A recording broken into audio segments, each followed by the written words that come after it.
पर आज विधिवत तरीके से मिलकर न सिर्फ उनको हम लोगों ने बधाई देने का काम किया, बल्कि आने वाले दिनों में क्या रूपरेखा सरकार की गठबंधन की रहेगी उस पर भी हम लोगों ने चर्चा करने का काम किया। आज जब यहाँ आप सबके सामने आपसे रूबरू हो रहा हूं और एक ऐसे कार्यालय में जिस कार्यालय से मेरे नेता, मेरे पिता आदरणीय रामविलास पासवान जी की पुरानी यादें जुड़ी हुई हैं, आज मुझे इस बात की खुशी है, इस बात का गर्व है कि आज कहीं ना कहीं हमारी पार्टी ने अपनी मेहनत, अपने परिश्रम से,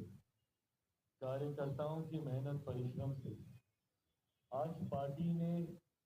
अपने आप को उस मुकाम पर लेकर जाने का काम किया जो सोच मेरे नेता आदरणीय रामविलास पासवान जी की रही। सन 2000 में जब से पार्टी का गठन हुआ तब से लेकर अभी तक ये दूसरा पार्टी का सबसे बेहतरीन प्रदर्शन रहा। पहला प्रदर्शन 2005 में जब बिना किसी गठबंधन में मेरे नेता ने चुनाव लड़ने का काम किया, 29 विधायक जीते, पर परिस्थितियों वर्ष उस वक्त सरकार नहीं बनी और जिस तरीके से दोबारा चुनाव होने पर पार्टी का प्रदर्शन 2005 नवंबर में जब चुनाव हुए तो उस तरीके का नहीं रहा जो पहले फरवरी में हुए चुनाव में रहा था। और तब से निरंतरता में पार्टी ने कई संघर्ष के दौर देखे। 2009-2010 का एक ऐसा दौर आया जब 2009 लोकसभा में मेरे नेता आदरणीय रामविलास पासवान जी खुद भी उस वक्त वो चुनाव नहीं जीत पाए थे। वो एक कठिन समय जरूर पार्टी का था, पर उन्होंने हार नहीं मानी और 2014 में एक शानदार वापसी, उन 5 सालों में जिस तरीके से उनका संघर्ष रहा, एक शानदार वापसी उन्होंने करने का काम किया। इतिहास कहते हैं कि अपने आप को दोहराता है। लगभग 2020 के आसपास पुनः मेरे सामने ऐसी ही परिस्थिति आई जहां पार्टी की समाप्ति की भी घोषणा कई दलों के द्वारा कई अलग अलग मंचों पर कर दी गई थी। 2020 में पार्टी का प्रदर्शन अपनी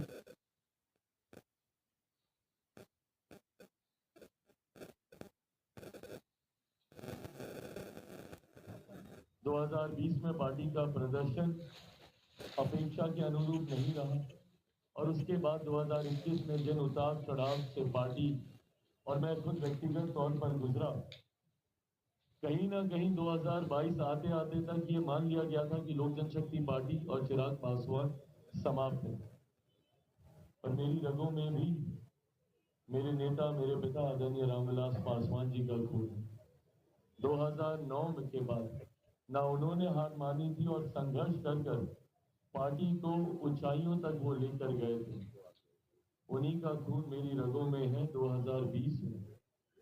जब प्रदर्शन हम लोगों की अपेक्षा के अनुकूल नहीं रहा, मैंने भी उन्हीं से ही सीख लेते हुए पार्टी को नई ऊंचाइयों तक लेकर जाऊंगा, ये संकल्प लिया। 2024 में गठबंधन ने अपना विश्वास जताते हुए एक सांसद वाली पार्टी को 5 लोकसभा की सीटें दी लड़ने की और 5 की 5 हम लोग जीते। और विधानसभा में 0 विधायक वाली पार्टी, मैं एक विधायक बोलने लगा था पर बोलते बोलते याद आया कि जो विधायक थे वो भी पार्टी का साथ छोड़कर चले गए थे और उन्होंने दूसरे दल का साथ थामा था। तो ऐसे में 0 विधायक वाली पार्टी को जिस तरीके से गठबंधन ने विश्वास जताकर 29 सीटें देने का काम किया और 29 में भी ऐसी सीटें देने का काम किया जो गठबंधन ने विश्वास रखा कि ये कठिन सीटें हैं और ये कठिन सीटें लोक जनशक्ति पार्टी रामविलास चिराग पासवान ही जिता कर ला सकते हैं। मेरे लिए ये बहुत बड़ी बात थी। मुझे ज्यादा विस्तार में ये बातें आपके समझ रखने की जरूरत नहीं है क्योंकि मीडिया ने अपना विश्लेषण, आप सब ने अपनी अपनी तरीके से अपने अपने चैनल्स पे आपने इसका विश्लेषण किया था कि किस तरीके से वो विश्लेषण का स्वरूप थोड़ा बदला हुआ था। उसके पीछे की सोच ये बताई जा रही थी कि चिराग पासवान को ये सीटें हारने के लिए दी गई हैं। और मेरे कुछ शुभचिंतक जो मेरे बारे में सोच रखते हैं कि भैया कैसे चिराग पासवान को कमतर आंका जाए, उन्होंने खास तौर पर ये नैरेटिव सेट करना शुरू किया कि 2020 में चिराग पासवान ने खेल किया था जदयू के साथ और 2025 में ये खेल जदयू ने कर दिया चिराग पासवान के साथ, ऐसी सीटें थमाकर जिसमें 100% स्ट्राइक रेट का झुंझुना बजाने वाला लड़का, इसमें तो कम से कम प्रदर्शन अपना अच्छा नहीं कर पाएगा। और थ्रू आउट द इलेक्शंस, पूरे चुनाव प्रचार के दौरान ये नैरेटिव सेट करने का प्रयास किया गया कि जदयू और लोजपा में दरारें हैं, ये दरारें भरी नहीं गई हैं, अब चिराग पासवान से बदला लेने का समय आ गया। और अब चिराग अगर